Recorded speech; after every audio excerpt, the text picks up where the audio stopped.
അമേരിക്കയെ കരുതിയിരിക്കണമെന്ന് ഖത്തറിൻ്റെ മുൻ പ്രധാനമന്ത്രി ഹമദ് ബിൻ ജാസിം ഒരു അഭിമുഖവുമായിട്ട് ബന്ധപ്പെട്ടാണ് അദ്ദേഹം വളരെ കൃത്യതയോട് കൂടി ചില നിലപാടുകൾ പറഞ്ഞിരിക്കുന്നത്.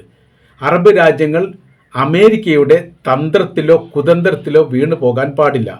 അവർക്ക് ആ രീതിയിൽ ഈ യുദ്ധവുമായിട്ട് ബന്ധപ്പെട്ട വിഷയം കൈകാര്യം ചെയ്യാൻ വേണ്ടി സാധിക്കും. മുസ്ലിം രാജ്യങ്ങളുമായിട്ട് ബന്ധപ്പെട്ട വിഷയത്തിലെല്ലാം അമേരിക്ക എടുക്കുന്ന നിലപാടുകളും സമീപനങ്ങളും കൃത്യമായി നിരീക്ഷിച്ചാൽ ചതിക്കുയിലേക്ക് അറബ് രാജ്യങ്ങളെ തള്ളിവിടുന്ന പ്രവർത്തനമാണ് പല ഘട്ടങ്ങളിലും ചെയ്തത്. അതുകൊണ്ട് സൂക്ഷിക്കണം എന്നാണ് ഖത്തറിൻ്റെ മുൻ പ്രധാനമന്ത്രിയായിരിക്കുന്ന ഹമദ് ബിൻ ജാസിം പ്രസ്താവിച്ചിരിക്കുന്നത്. മേഖലയിൽ വലിയ തരത്തിലാണ് ഇദ്ദേഹത്തിൻ്റെ ഈ നിലപാട് ഇപ്പോൾ ചർച്ച ചെയ്തുകൊണ്ടിരിക്കുന്നത്. അദ്ദേഹം അതിൻ്റെ കാര്യങ്ങളെക്കുറിച്ച് വിശദീകരിച്ച് തന്നെ പറയുന്നു, അറബ് രാജ്യങ്ങൾ ഇറാനെതിരെ യുദ്ധം ചെയ്യിപ്പിക്കുക എന്നുള്ളത് തീർച്ചയായിട്ടും അമേരിക്കയുടെ തന്ത്രമാണ്. അമേരിക്ക തന്ത്രപരമായിരിക്കുന്ന ചില നീക്കങ്ങൾ ഇതിനു വേണ്ടി നടത്തപ്പെടുകയും ചെയ്തിട്ടുണ്ട്. അപ്പോൾ അങ്ങനെ വരുന്ന സമയത്ത് അറബ് രാജ്യങ്ങളും അമേരിക്ക ഇറാനും തമ്മിൽ നേരിട്ട് യുദ്ധം വന്നാൽ പിന്നീട് അമേരിക്ക തന്ത്രപരമായ രീതിയിൽ ഈ യുദ്ധത്തിൽ നിന്ന് പിന്മാറും. ഇപ്പോൾ പ്രതിരോധം ഉണ്ടാക്കുന്നതുമായിട്ട് ബന്ധപ്പെട്ട് അമേരിക്കയുടെ സാങ്കേതിക വിദ്യ തന്നെയാണ് ഏറ്റവും കൂടുതൽ അവിടെ പ്രയോഗിക്കുന്നത്. അപ്പോൾ ഇറാൻ മിസൈൽ ഇട്ടാൽ അതിനെ പ്രതിരോധിക്കുന്നുണ്ട്. ആ പ്രതിരോധിക്കാനുള്ള സാങ്കേതിക വിദ്യയും സംവിധാനങ്ങളും എല്ലാം അമേരിക്ക തന്നെയാണ് വിൽപ്പന നടത്തുന്നത്. അതിന് വലിയ രീതിയിലുള്ള പണം അവർ ഉണ്ടാക്കുകയും ചെയ്യുന്നുണ്ട്. അപ്പോൾ അമേരിക്ക ഇപ്പം ചെയ്യുന്ന കാര്യം എന്ന് പറഞ്ഞാൽ ഇറാനെ പ്രകോപിപ്പിക്കുന്ന സമയത്ത് അവരിങ്ങോട്ട് ആക്രമണം നടത്തും. അതിന് പ്രതിരോധിക്കാനുള്ള സംവിധാനങ്ങൾ ഈ അമേരിക്ക ഒരുക്കി കൊടുക്കും. ഒരു പരിധിവരെ അങ്ങനെ ഉണ്ട്. വലിയ നാശങ്ങളും വലിയ നഷ്ടങ്ങളും അമേരിക്കക്ക് ഉണ്ടായിട്ടുണ്ടെങ്കിൽ പോലും അറബ് രാജ്യങ്ങൾ രക്ഷിക്കാൻ വേണ്ടിയിട്ട് ഒരിക്കലും ആത്മാർത്ഥയോട് കൂടിയിട്ട് അമേരിക്ക വരികയില്ല. അമേരിക്ക യുദ്ധത്തിൽ പിന്നീട് എന്ത് ചെയ്യും? കച്ചവടം തുടങ്ങും. എങ്ങനെ കച്ചവടം തുടങ്ങുക? ആയുധ വിൽപ്പന നടത്തും. എല്ലാ കാലത്തും അങ്ങനെ തന്നെയാണ്. ഇറാൻ ഇറാഖ് യുദ്ധത്തിൽ 8 വർഷം നടന്ന യുദ്ധത്തിലും ഇറാഖിനെ സൈനികമായ രീതിയിൽ സഹായിച്ചത് അമേരിക്കയാണ്. അപ്പോൾ യുദ്ധം നീണ്ടുപോകുക എന്നുള്ളത് അവരുടെ അനിവാര്യമായിരിക്കുന്ന കാര്യമായിട്ടാണ് അന്ന് തന്നെ ഈ വിഷയമായിട്ട് ബന്ധപ്പെട്ട് വിലയിരുത്തിയത്. വൻ ആയുധങ്ങൾ നൽകുക എന്നുള്ളത് ഇത്തരം കാര്യത്തിലൊക്കെ സാധാരണഗതിയിൽ അമേരിക്ക ഉപയോഗിക്കുന്ന തന്ത്രമാണ്. മുസ്ലിം രാജ്യങ്ങൾ പരസ്പരം പോരടിക്കുന്ന സമയത്ത് 2 ഉദ്ദേശ കാര്യങ്ങൾ അമേരിക്കക്ക് നടക്കും. അതിലൊന്ന്, സാമ്പത്തികമായ രീതിയിൽ മുസ്ലിം രാജ്യങ്ങൾ തകരും. ഒരു മേൽക്കോയ്മ ഇല്ലാത്ത രീതിയിൽ കാര്യങ്ങൾ പോകും. അവരുടെ കറൻസി മൂല്യങ്ങൾക്കൊക്കെ വലിയ ഇടിവ് വരും. പിന്നീട് അവർ മറ്റുള്ള രാജ്യത്തെ ആശ്രയിക്കേണ്ട ഒരവസ്ഥ വരും. യാചിക്കപ്പെടേണ്ട എന്നുള്ള പ്രയോഗങ്ങളൊക്കെ വേണമെങ്കിൽ അതിലുണ്ട് എന്ന് പറയപ്പെടുന്നുണ്ട്. അമേരിക്ക ഈ മേഖലയിൽ സർവാധിപത്യം നേടുകയും പിന്നീട് ഈ അറബ് രാജ്യങ്ങളുടെ പിന്തുണയ്ക്ക് വേണ്ടി പല രാജ്യങ്ങളും ശ്രമിക്കുകയും ചെയ്യും. അതായത് മേഖലയിൽ സർവാധിപത്യം ഉണ്ടാവും. സൈനികപരമായി ബലക്ഷയം ഉണ്ടാകുന്ന സമയത്ത് ഓട്ടോമാറ്റിക്കായിട്ട് ഈ റഷ്യയോ അല്ലെങ്കിൽ ചൈനയോ ആക്രമിക്കാൻ സാധ്യതയുണ്ട് എന്ന് പറഞ്ഞുകൊണ്ട് ഇവിടെ സൈനിക ബേസ് പുതിയതായിട്ട് ഉണ്ടാക്കാൻ വേണ്ടി സാധിക്കും. അപ്പോൾ ഇരട്ട ഗുണം ഈ വിഷയവുമായിട്ട് ബന്ധപ്പെട്ട് ഉണ്ടാകും എന്നുള്ളത്. അതിൻ്റെ തുടർച്ചയായ രീതിയിൽ ഇനി അടുത്ത ഘട്ടം എങ്ങനെ പോകും അതും അദ്ദേഹം പറയുന്നത്. ഗ്രേറ്റർ ഇസ്രായേൽ സ്ഥാപിക്കാനുള്ള പദ്ധതി അപ്പോൾ തലപൊക്കും. അപ്പോൾ പല മേഖല കേന്ദ്രീകരിച്ചുകൊണ്ട് പല മേഖല എന്ന് പറയുന്ന സമയത്ത് ഇറാൻ്റെ സൈനികപരമായിരിക്കുന്ന ബലക്ഷയം, ഇറാനെ സംബന്ധിച്ചിടത്തോളം സൈനികപരമായ വലിയ ശക്തിയുണ്ട്. അറബ് രാജ്യങ്ങളെ സംബന്ധിച്ചിടത്തോളം സാമ്പത്തികപരമായ അഭിവൃദ്ധിയുണ്ട്. സാമ്പത്തികവും സൈനികവും യോജിക്കാൻ പാടില്ല എന്നുള്ളതാണ് ഇസ്രായേലിൻ്റെ നിലപാട്. അത് തന്നെയാണ് അമേരിക്കയുടെ നിലപാട്.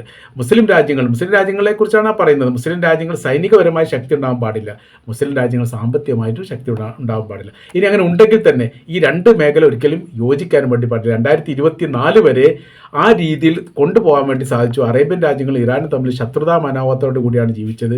അവർ തമ്മിൽ വലിയ വൈരുദ്ധ്യങ്ങൾ ഉണ്ടായിരുന്നു. മാത്രമല്ല വലിയ ഉണ്ടാക്കിയിരുന്നു. അതിൽ അമേരിക്കക്ക് വിജയിക്കാൻ വേണ്ടി സാധിച്ചു. പക്ഷേ ചൈനയുടെ നേതൃത്വത്തിൽ അത് ഒന്നിച്ചതോടുകൂടി റൂട്ടുകൾക്ക് മാറ്റം വന്നു. ആ മാറ്റം വന്നതാണ് നമ്മളിപ്പോൾ പ്രയോഗ തലത്തിൽ കാണുന്നത്. കാര്യം എന്ന് വെച്ചാൽ ഈ ഇറാനും സൗദി അറേബ്യയും തമ്മിലുള്ള പ്രശ്നങ്ങൾ അവസാനിച്ചിട്ടില്ലായിരുന്നെങ്കിൽ ഈ യുദ്ധം നേരിട്ട് കൊണ്ട് അറബ് രാജ്യങ്ങളും ഇറാനും തമ്മിൽ ഉണ്ടാകുന്ന രീതിയിലേക്ക് കാര്യങ്ങൾ പോകും. അവിടേക്ക് എത്താത്തതിൻ്റെ കാര്യം അവിടെ ഒരു സംഗമം ഉണ്ടായിട്ടുണ്ട്, ഒരു യോജിപ്പ് ഉണ്ടായിട്ടുണ്ട് എന്നുള്ളതാണ്. അത് ഇഷ്ടപ്പെടാത്ത ഒരേ രാജ്യം അമേരിക്കയാണ്, കൂടെ ഇസ്രായേലും എന്ന് പറയാൻ വേണ്ടി പറ്റും. അപ്പോൾ ഗ്രേറ്റർ ഇസ്രായേൽ പദ്ധതി എന്ന് പറയുന്ന സമയത്ത് അതിൽ ലെബനാൻ, ജോർദാൻ, ഈജിപ്ത്, പാലസ്തീൻ അപ്പാടെ മുഴുവനും, പിന്നീട് ഖത്തർ, ഇറാഖിൻ്റെ ചെറിയൊരു ഭാഗവും, സൗദി അറേബ്യയുടെ സിംഹഭാഗം, പകുതി ഭാഗം എന്ന് പറയും. ഇത്രയും ആയിട്ടുള്ള ഒരു സംവിധാനമാണ് ഗ്രേറ്റർ ഇസ്രായേൽ എന്ന് പറയുന്നത്. അത് ഇസ്രായേലിൻ്റെ മാത്രം പദ്ധതിയല്ല, അത് അമേരിക്കയുടെ പദ്ധതിയാണ്. അവർക്കൊരു ആധിപത്യം ഉണ്ടാക്കുക എന്നുള്ളതാണ്. അങ്ങനെ വരുന്ന സമയത്ത് നമ്മൾ നോക്കൂ, ഏതെങ്കിലും ഒരു വിഷയത്തിൽ ഇതിൽ ഇടപെടുന്ന സമയത്ത് ഇറാൻ വീണ് കഴിഞ്ഞാൽ പിന്നീട് ഇതിനെതിരെ ശബ്ദിക്കാൻ ഒരു ശബ്ദം പോലും ഉയർന്നു പൊന്തില്ല. ഈജിപ്ത് മിണ്ടില്ല. അവിടെ ഏറെക്കുറെ US ബന്ധപ്പെട്ട ഭരണാധികാരിയാണ് അവിടെ ഭരണം നടത്തുന്നത്. സിസി എന്ന് പറഞ്ഞാൽ അവർ ആദ്യത്തെ ഈജിപ്തിൻ്റെ പ്രസിഡൻ്റായിരുന്ന ഹുസ്നി മുബാറക്ക് കഴിഞ്ഞതിന് ശേഷം പിന്നെ മൂന്നാമത്തെ പ്രസിഡൻ്റായിട്ട് ഇദ്ദേഹം വരുന്നു. ആ ഹുസ്നി മുബാറക്കിൻ്റെ കാലത്തിന് ശേഷം പിന്നീട് വന്നതൊന്നും ഒരു സുരക്ഷിതമായിരിക്കുന്ന ഒരു ഭരണ സംവിധാനമായിട്ടില്ല.